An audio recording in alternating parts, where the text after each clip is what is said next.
Hi, Larry the Table Guy. As a cisgendered American white male lower working class individual, I want women in power. And the reason why is because when you look at countries that have women in power, at least 30%, 50% or more, those countries tend to have really good infrastructure. They tend to have public goods and universal everything. They tend to be countries that care enough about their citizens to give them a longer lifespan and an education. You know, of all the OECD industrialized democracies on the planet, the United States of America, we rank 47th in healthcare outcomes. We have childhood poverty in the rates of third world countries. By most measures, we are a third world country. The definition of a third world country being a country that exports raw resources and imports finished goods.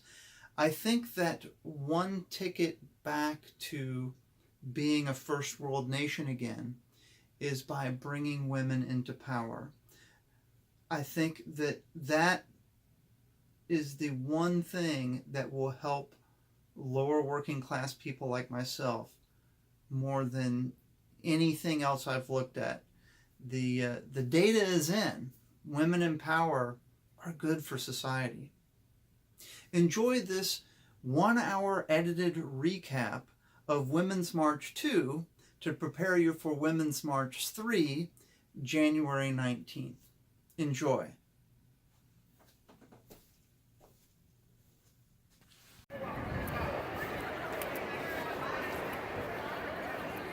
Larry the Table Guy at the Women's March 2.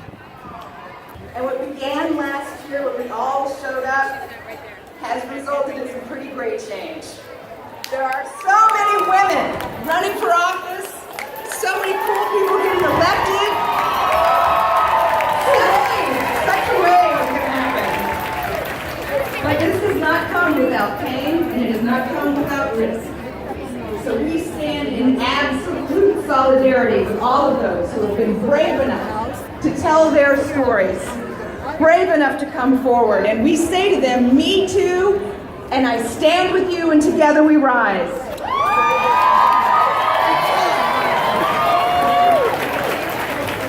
And because we've all stood together, because we are all here together, now we know time is up. Time is up.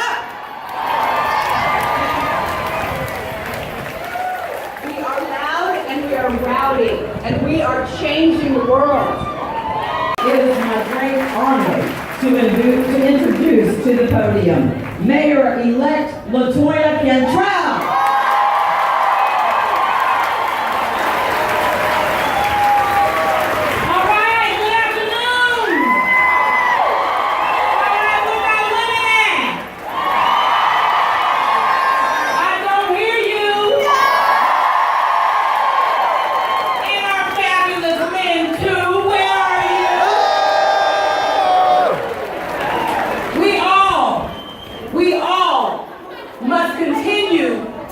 Together. 1 year ago, we emerged on Duncan Plaza. We walked through the streets of New Orleans, demanding that the rights of women be upheld to the highest level. We stood tall, and with one voice, we resisted. And we will continue to resist. We have to love. We have to love.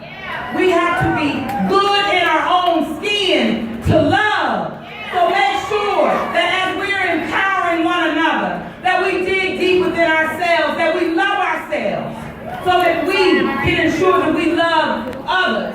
And when you're good in your own skin, you can stand up and against anything that comes to you. And we know women can do that. And we know collectively that we have to do that. So let's stand for what's right. Let's stand for the city of New Orleans. Let's stand for the United States of America, because it is our what we make it. So I love you, I need you, and I respect each and every one of you. Thank you so much.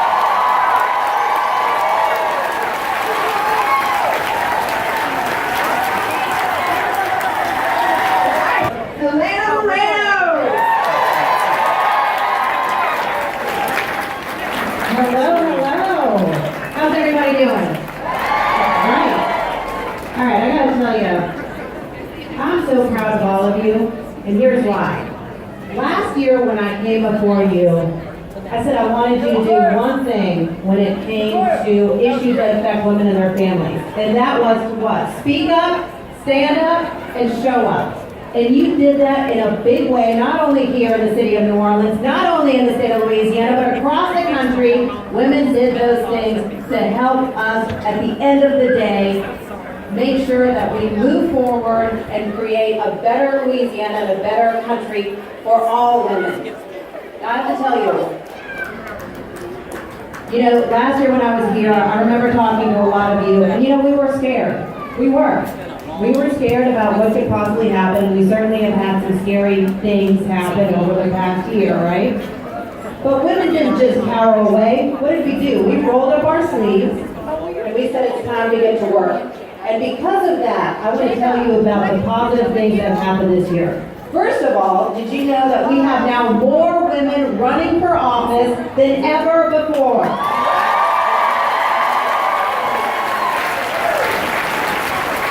I looked at this morning. When it comes to the United States House of Representatives, we have 390 women planning to run in this election cycle, more than ever in American history. And of course, I don't have to say it again, but we have our first female New Orleans mayor. Emerge Louisiana, for those of you who aren't familiar, is a group that is training women in our state to run for public office. And they're training Democratic women. Major effort called the Me Too movement has started that has now led to the public and private sector to revise, review, update, and improve their policies for sexual harassment. Make sure that in Louisiana, we have model policies for other states to follow when it comes here. Now, in the legislature, we had a major victory. For the past 20 years, domestic violence advocates have fought to add individuals in dating relationships to domestic violence criminal laws so that they could receive the same protections. For 20 years they fought for this, and in 2017 they finally did it. So why did that happen? Because they kept pushing, they kept speaking up, standing up, and showing up until they finally received the result that they wanted. But of course we know our work is not done. In the state of Louisiana, we've got one of the largest wage gaps between men and women, 68 cents on the dollar on average, and when it comes to African American women, it's 48 cents on the dollar. It's unacceptable, right? Did you know that we continue to rank at the very top when it comes to domestic violence murders here in the state of Louisiana? When it comes to the rest of the country, we're always at the very top. I ask you to tell anyone who is involved in the criminal justice system that domestic violence and sexual assault should be treated as the serious crime that it is. We also need some work, and that's why I mentioned Emerge, about electing women into office. The Louisiana legislature continues to be one of the legislatures with the least amount of women in this country. Also, did you know that we do not have one female statewide elected official in the state?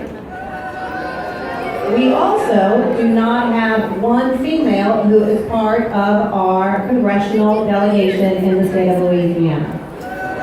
That all needs to change. So that's why I need you to what? Speak up, stand up, and show up. I want you to say it back to me. Speak up, stand up, and show up. And I wanted to say that when you love people and you love cause and you go out in the world and you share it, you have to be grateful to those that you love first. Matt is a member of our revolution. He helped event and this march today, and he helped organize the Women's March last year. And he likes to lift up activists and lift up their voices. If they represent equality and justice, he will help lift them up. And because of him, I was able to speak last year, and I'm able to be here today. He gave up his spot today to the New Orleans Hospitality Workers Committee because he believes in the mission of improving the working condition of hospitality workers who want them to speak.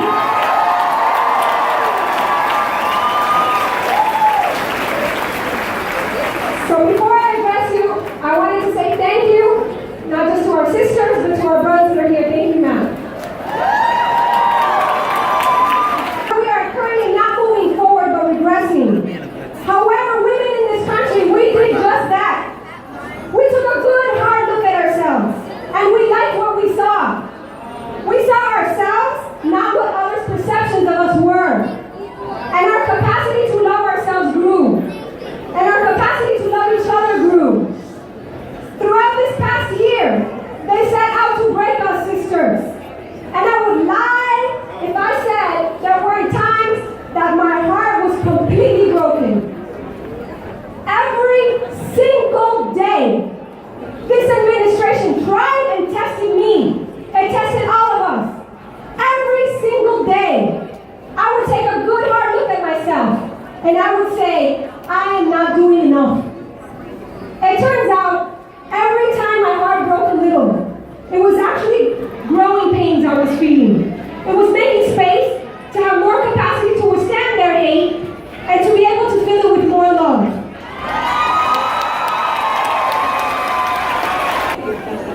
So, if you love truth, study and share your knowledge. Don't allow those spreading falsehoods to go unchecked.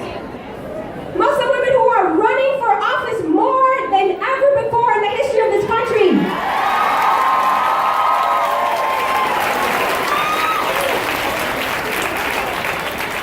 Remember some of these names. Sisters like Viviana Bakhtiari, Zainab Balak, Feiruz Said, Deidre Aboud in Arizona, where the Women's March is today.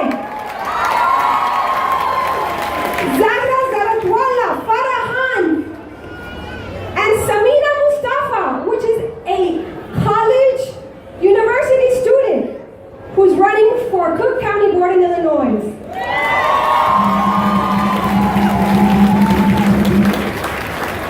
Finally, what do you love? Whatever it is, stand up and fight for it. Go out in the world and do what you love. Protect what you love fiercely. Give it, show it, act on it. Love is a verb. There's a greater good inside all of us, but we have to act on it. If it remains in our hearts and minds and we don't do anything about it, we are imprisoning hope. We must free our love by acting on it. Give it even to those who don't deserve it. And if hate can't accept it or deal with it, we will bring flowers to its grave. Thank you.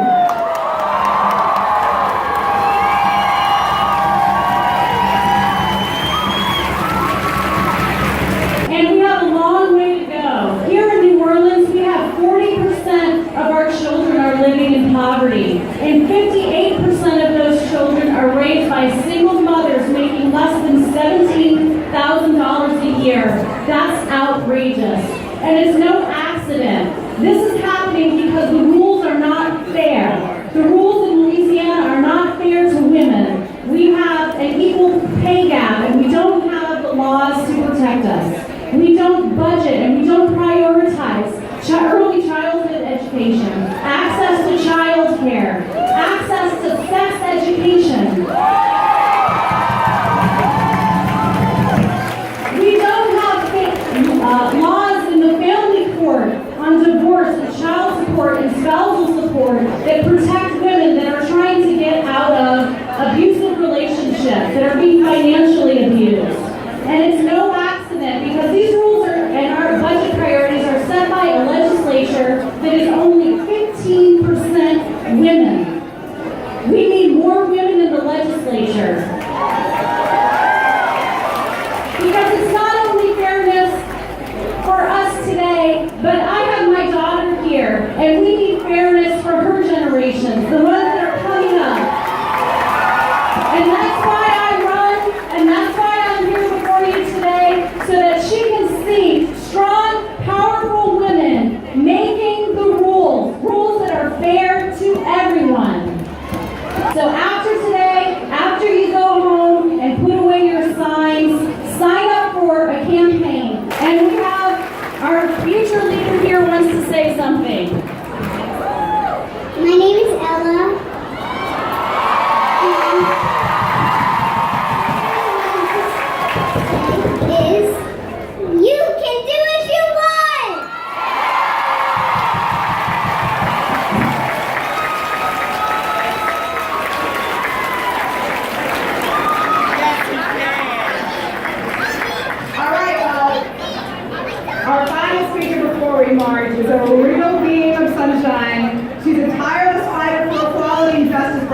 Transitions Louisiana. Please welcome Jada Cardona!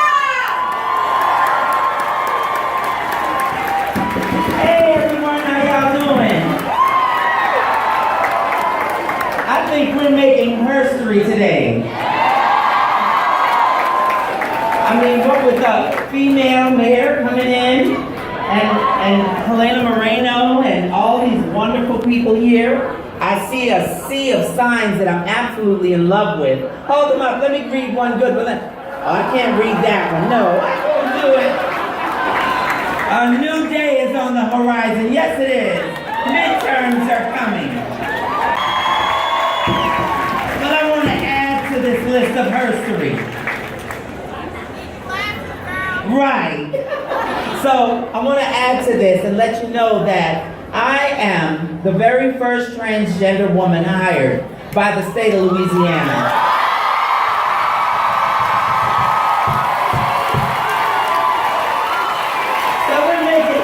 I say history.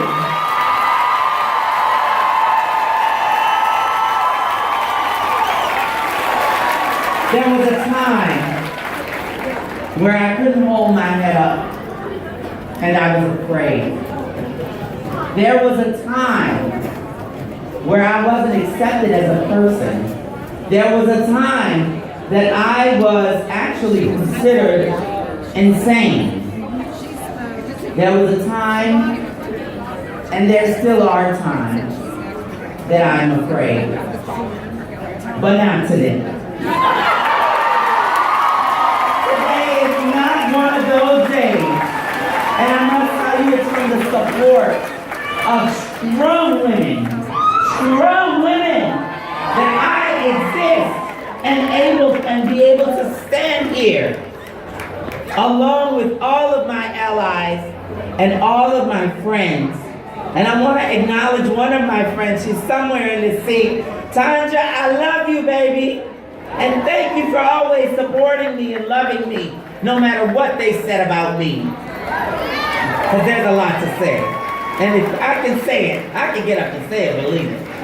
But I'm going to tell you this. Today is a new day in history. Thank you very much.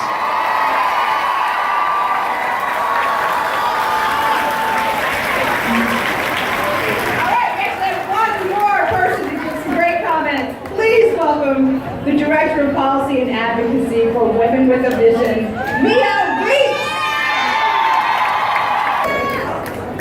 Every day, I'm surrounded by black girl magic. But I am clear that the real Tinkerbell and her sisters have long dark locks and perfectly pink afros.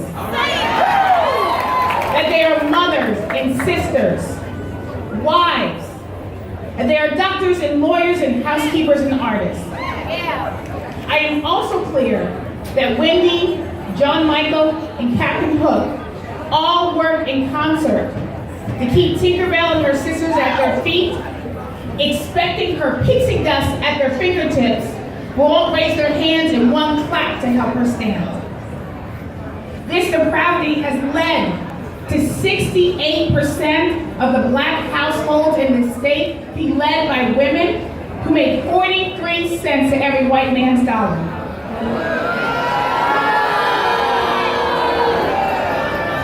25% of the people incarcerated in Louisiana are women. 80% of them are mothers, and 5% of them went to jail while they were pregnant. This depravity has left holes in communities and households whose origin has yet to be acknowledged, much less rectified. We show up at the polls consistently.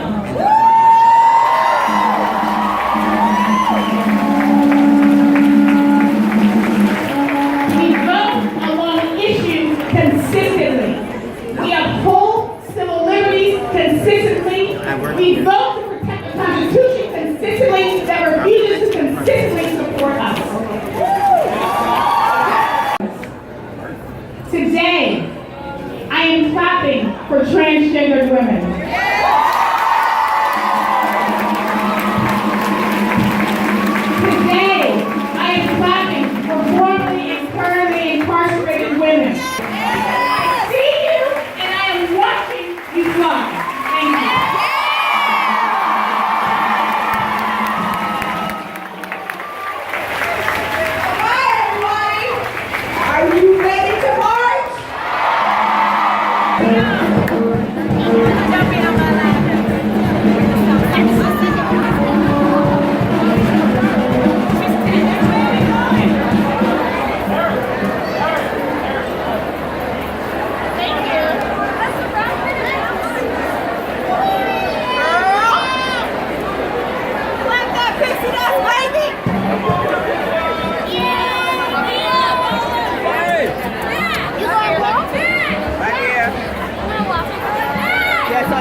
Well, they're just sitting there. I don't know what's happening.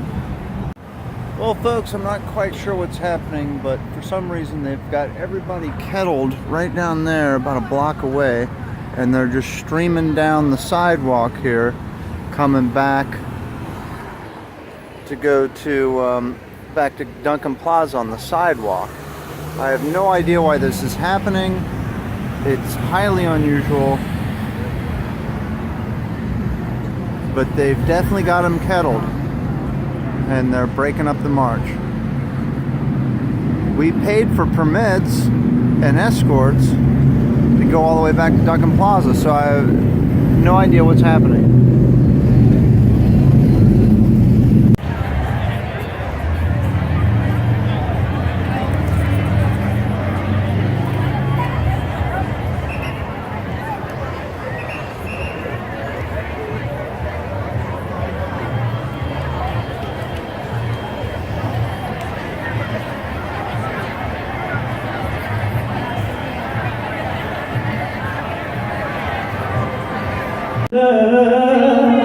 Hold on just a little while longer.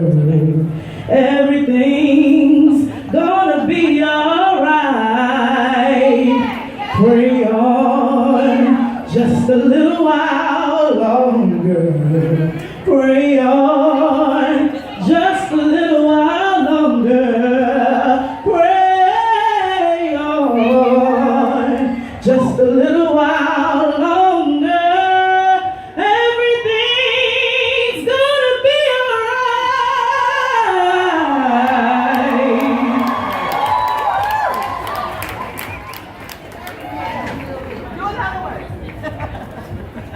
I want Jesus to walk with me.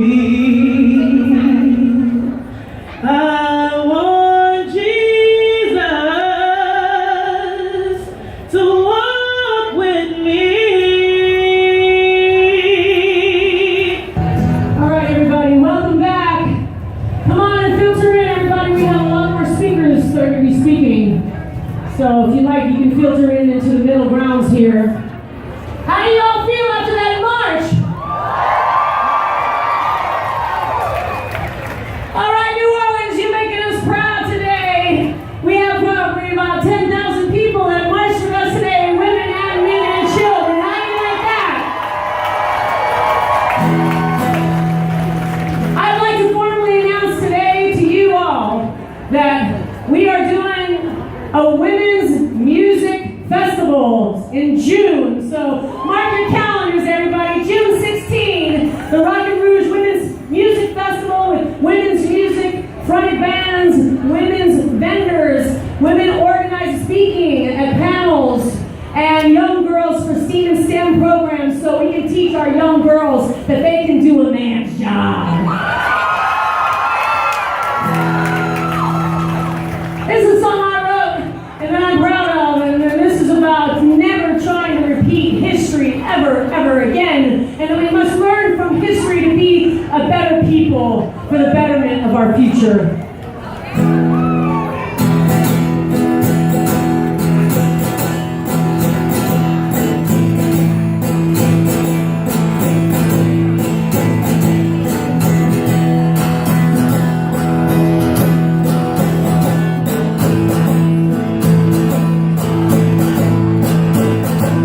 Sometimes I wish I could dream away the world easy now. Somewhere out there, misery and people are looking for nothing here. Sometimes I wish I could dream away the world of a stranger. We sing every song that tried anew. Freedom's just another word for nothing left to lose. 1978, pregnant women cannot be fired, although we're still kind of working on that.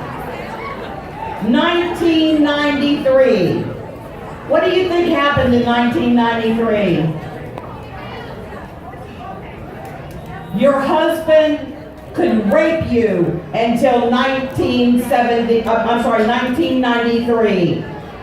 Marital rape became illegal in all 50 states. And now we come to 2017. And what happened in 2017? The current occupants of Congress and the White House, and I will not say their names, ended teen pregnancy prevention programs after the teen pregnancy rate had fallen over the last several years, and instead supports abstinence-only sex education. They went further in allowing employers to dictate whether their female employees can use birth control through their health plans based on their employer's religion. Revoked how Title IX required universities to handle sexual assault. But we need you. We cannot do this alone. You have to come up and you have to stand up for yourself and you have to help make this happen. And hopefully we won't have to keep coming back here asking for our rights, because we should have them and we need to take them because they're ours. Thank you. And has been a social justice activist for over a decade, working on issues around reproductive rights, economic justice, immigration reform, and criminal justice for people of color. Erica has a Bachelor of Social Work from Southern University of New Orleans and is dedicated to fighting for equality and growth in her community. Please help me welcome Erica Jupiter.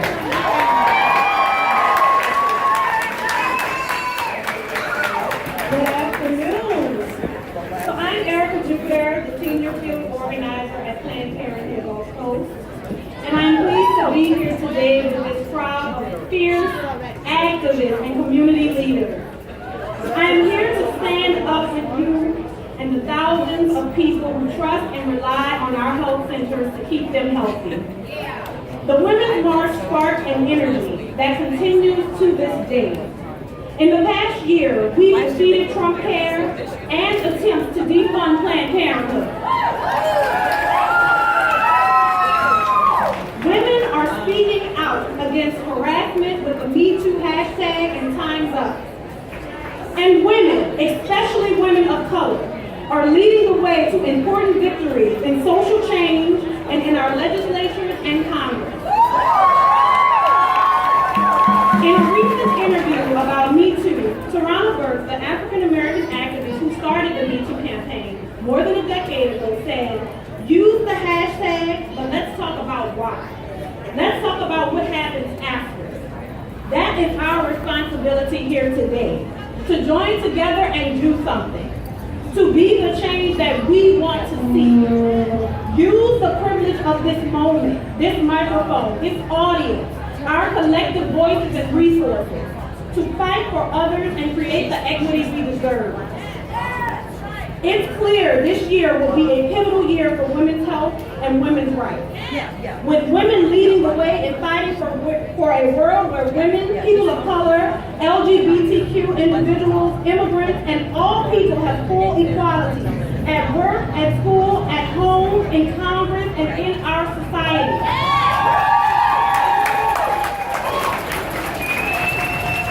And that is what Planned Parenthood has been fighting for 100 years.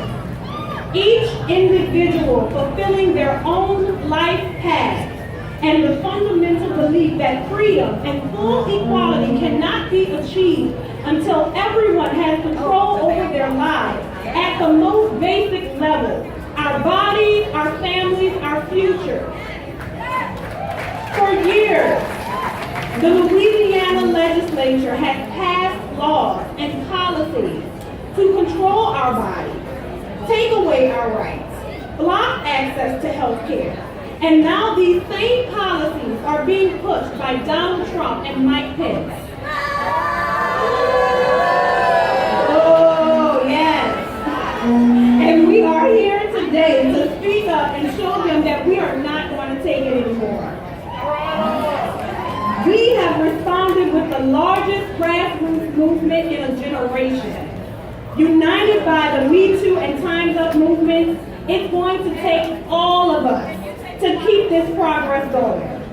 Those guys in Baton Rouge and DC are going to keep trying to keep us down and hold us back. And that is why our movement will only go stronger. More women will speak out, and more powerful men and politicians will be held accountable. We won't stop fighting until all women and all people can control their body and their life. Let's keep this movement marching forward.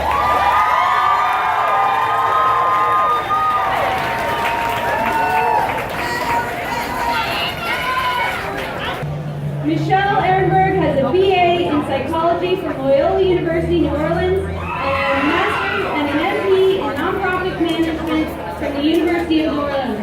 Help me welcome Michelle. Thank you so much. Before I get started, I gotta give some love over here to our Haitian brothers and sisters who have been bringing the beat to this rally. In this last year, we have seen what can happen when our voices are elevated and amplified. Across the country, the resistance has successfully disrupted efforts to push our nation to the extreme right. We know what this looks like in Louisiana, though, don't we? It looks like being opposed to paying people a living wage, to equal pay, to child care assistance, to investing in education. I could go on. It looks like cutting family planning programs when more than half of pregnancies in this state are unplanned. It looks like telling lies and turning them into laws that shame women and prevent them from making their own decisions about their pregnancies and their bodies.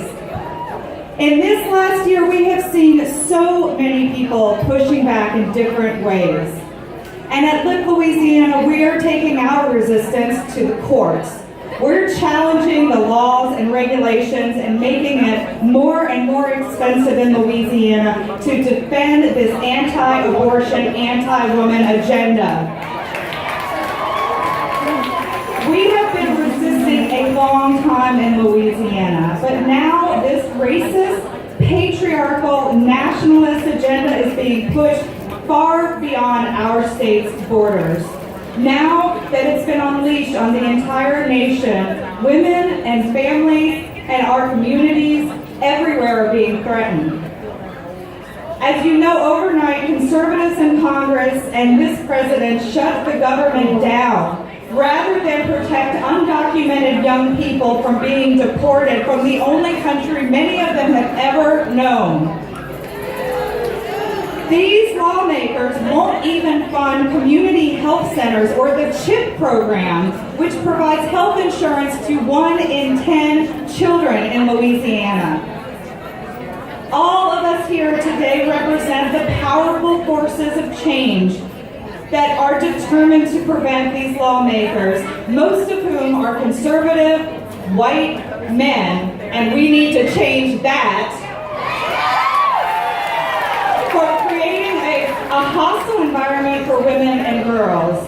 Indeed, the future of many girls in our state, girls like my 6-year-old daughter, will be impacted, or their futures will even be determined by the decision that these lawmakers are making.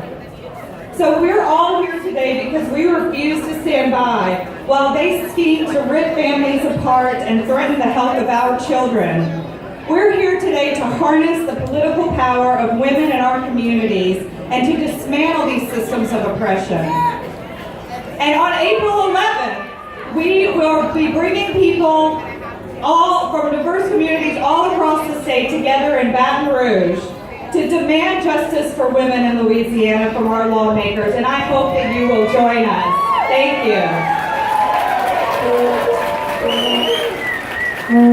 you. right, thank you so much, Michelle. I'm very happy to announce our next speaker. Cherie Foytlin is a Native American writer, activist, and mother of 6 who lives in Southwest Louisiana. Currently, she is on the front line of the struggle to stop the Bayou Bridge pipeline. So the Bayou Bridge pipeline is threatening 700 of our waterways. And it's by the same company as the tail end of the Dakota Access Pipeline, if you paid attention at all, last year to Standing Rock. Does anybody remember Standing Rock? This is the tail end of it. Standing Rock's already leaked 3 times, and now they want to go through our waterways, including Bayou La Fish, which is drinking water for the United Nations, 17,000 people. My little boy, as I said, I'm a mother of 6. My little boy's 10 years old, but when he was about 5, I remember he came to me and he asked me very clearly, he said, Mama, how do you know that Grandmother Earth is a woman? How do you know that she's a woman? And I thought about it for a minute, but before I could talk, my daughter, who's standing right over there, looked at him and said, of course she's a woman. Look how hard she supports us and takes care of us and is abused by us, but still she's here for us.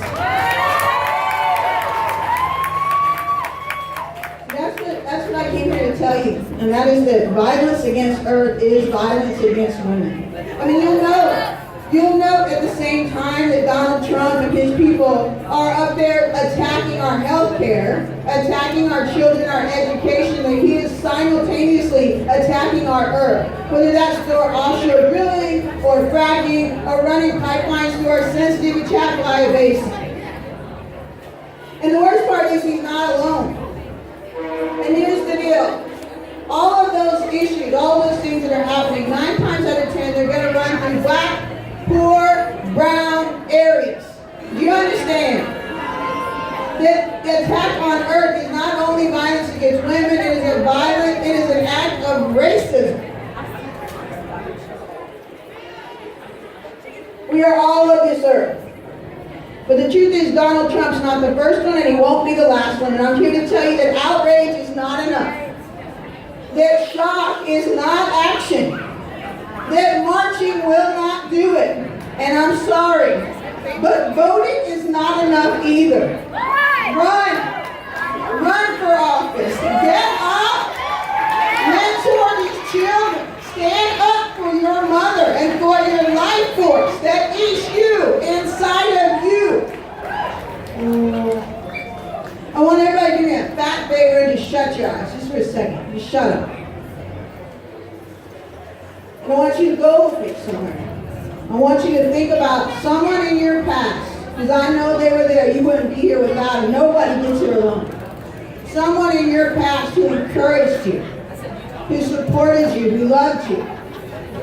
And I want you to ask them in your mind to come stand behind you now, because you are going to need their strength. And then I want you to think forward to 7 generations or more. And the people who are in front of us, because that's who we're really protecting. And I want you to ask them to come in front of you so that you can keep the vision of them in your eye throughout this next year.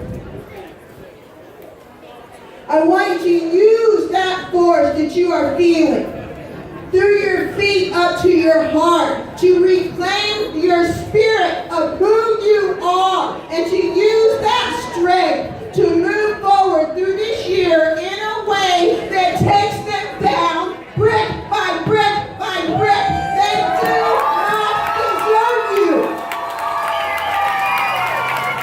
They do not deserve you or your children or your past. See, because that's what they don't know. Because those poor bastards, all they have is money. They are sick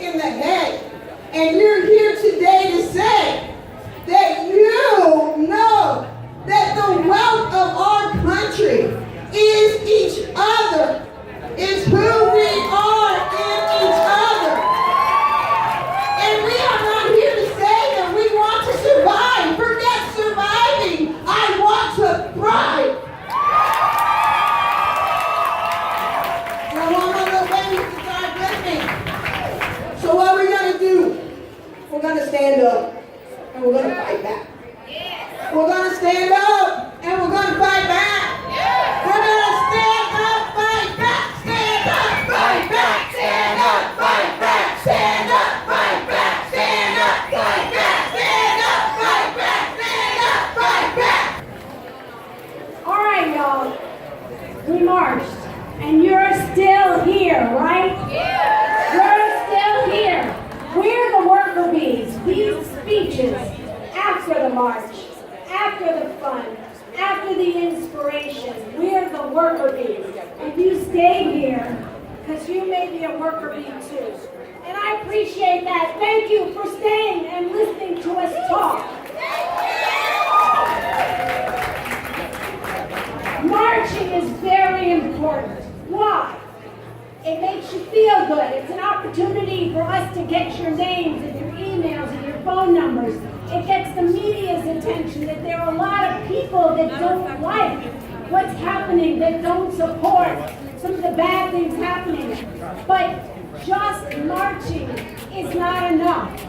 Register to vote. But as you heard, just voting is not enough. There are years between votes when people are taking actions that are going to affect you, that affect us, that will allow this pipeline to be built, that will allow people to be incarcerated that don't deserve to be incarcerated, that will take food out of the mouths of babes, that will prevent health care. But if you just march, you haven't done enough.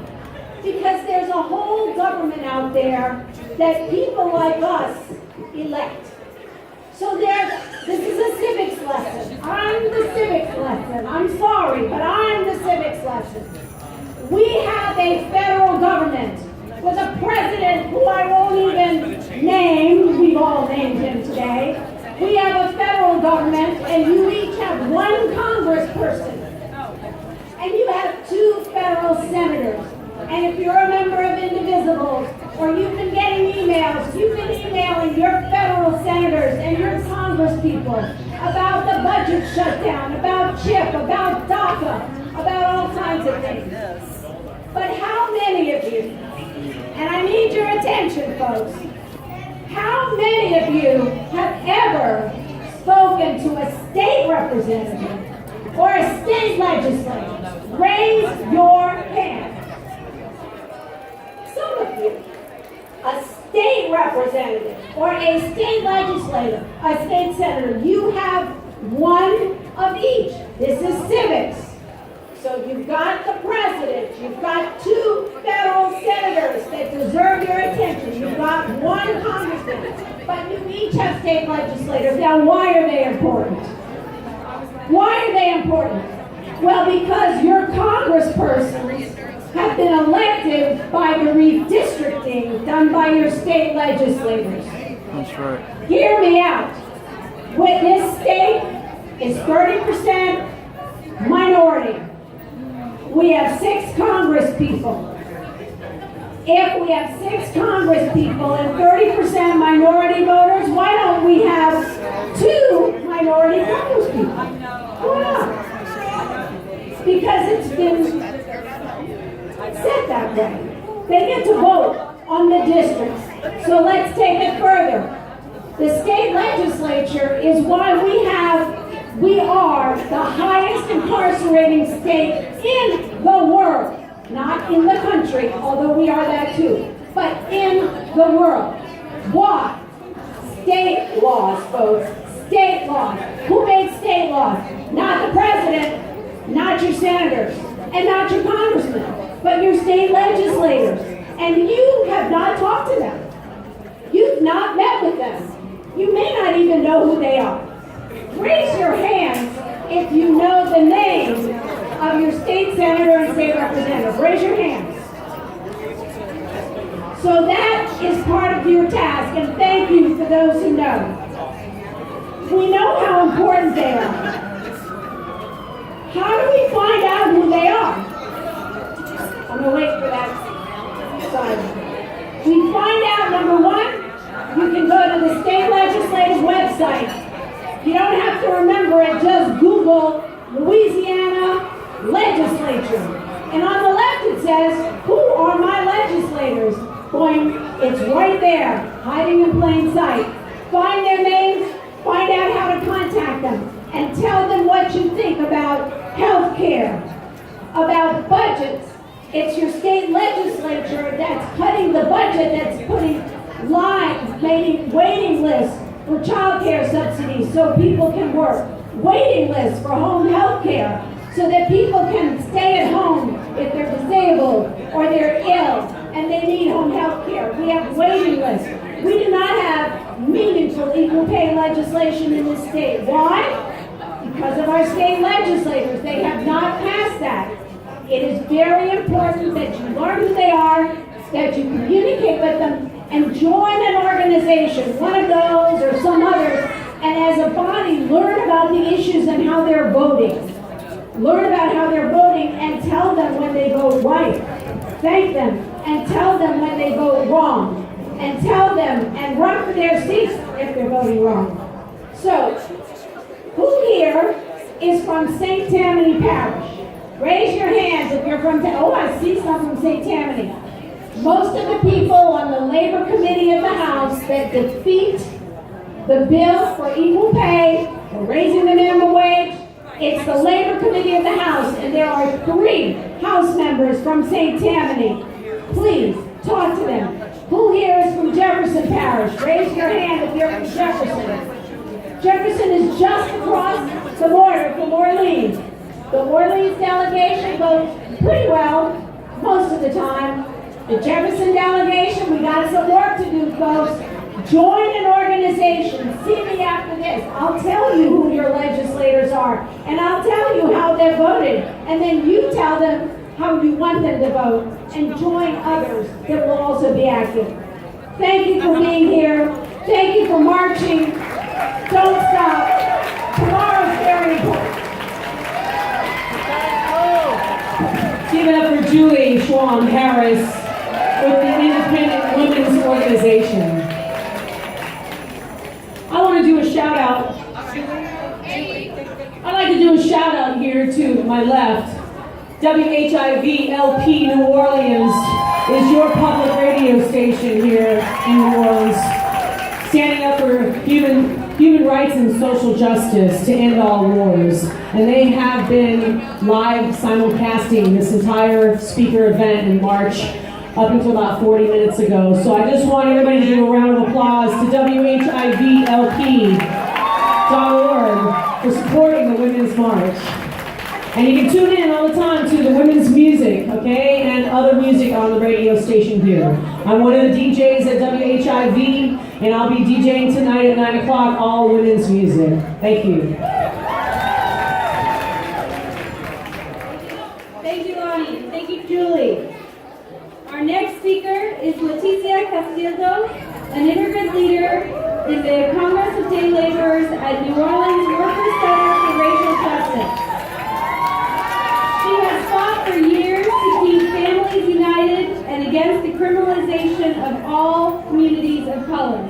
Please help me welcome Leticia, as well as Chloe, who will be translating.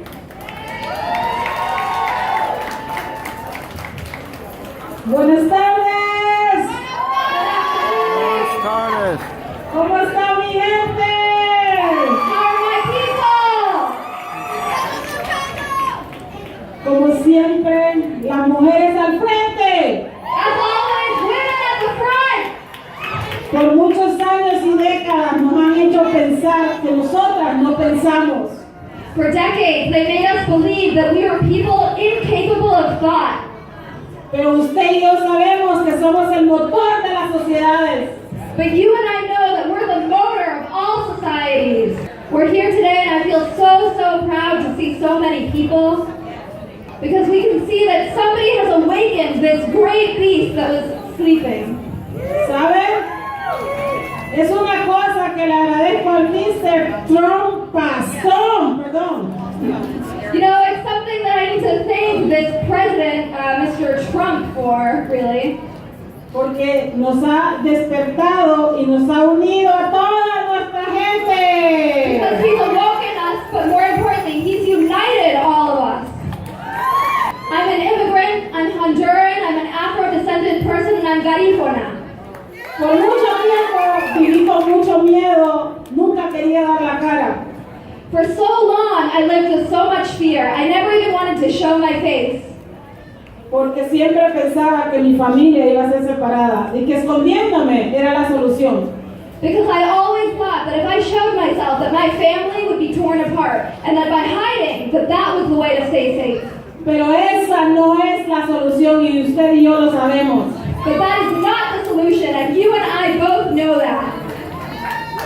Nosotros creemos que la persecución es a nivel nacional y que aquí en nuestro estado está libre, pero no es cierto.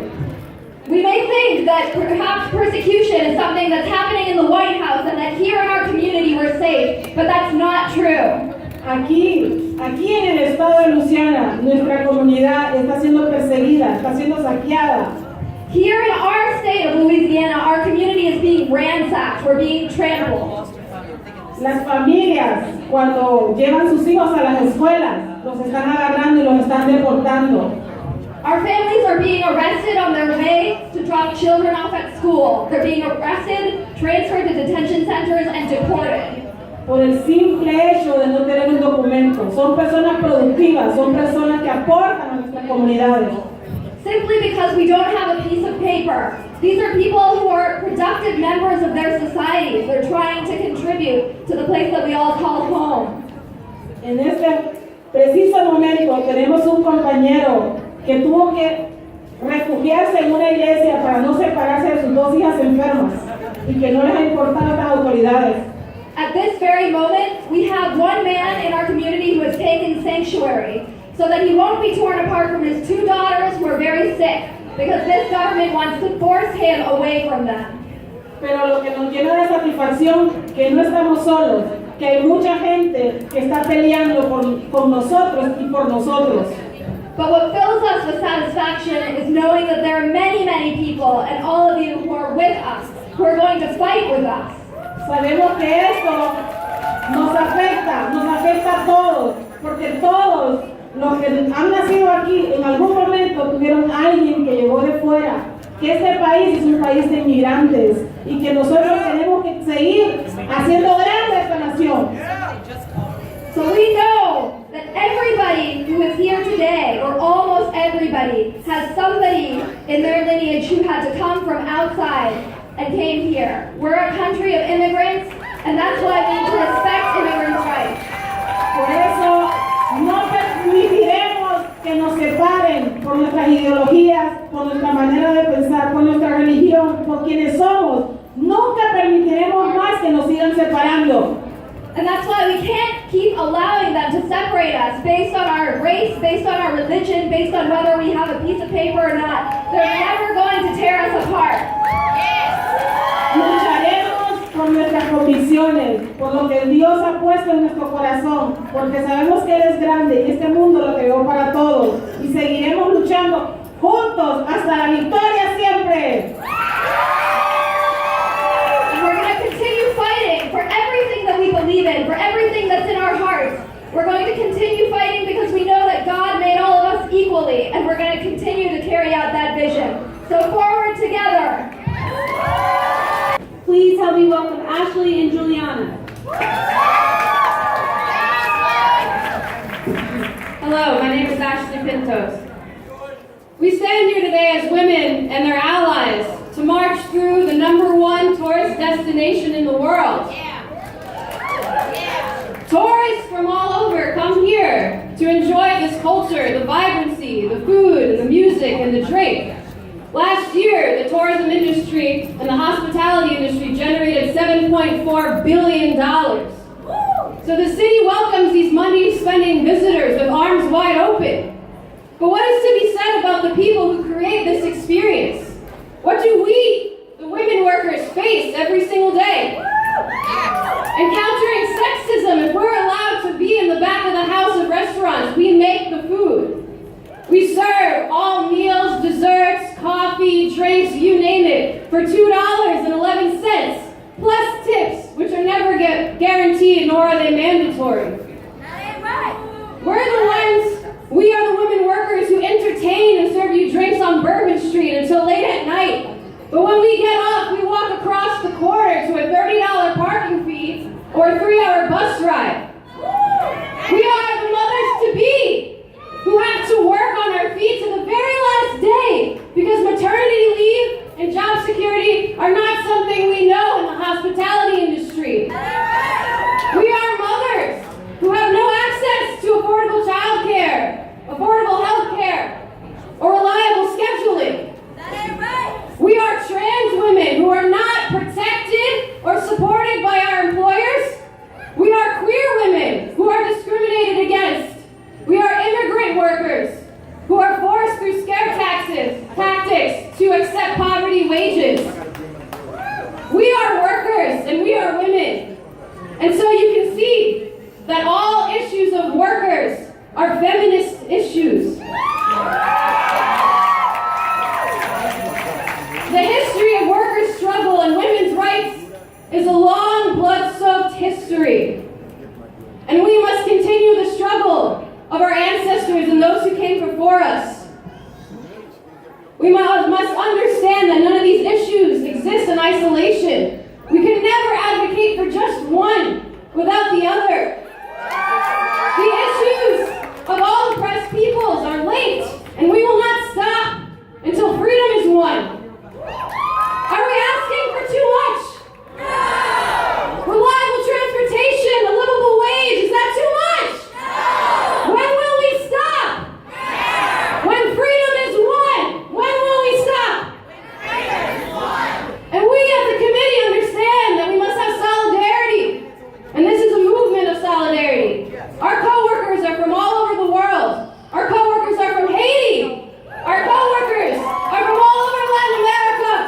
Our co-workers are from Palestine, and most importantly, our co-workers are the beautiful black native New Orleanians who built this city with 300 years of resistance. And so we will not stop until all 88,000 plus have gained our rights. And oppression, and racism, and sexism, and join the New Orleans Hospitality Workers Solidarity Movement. Thank you.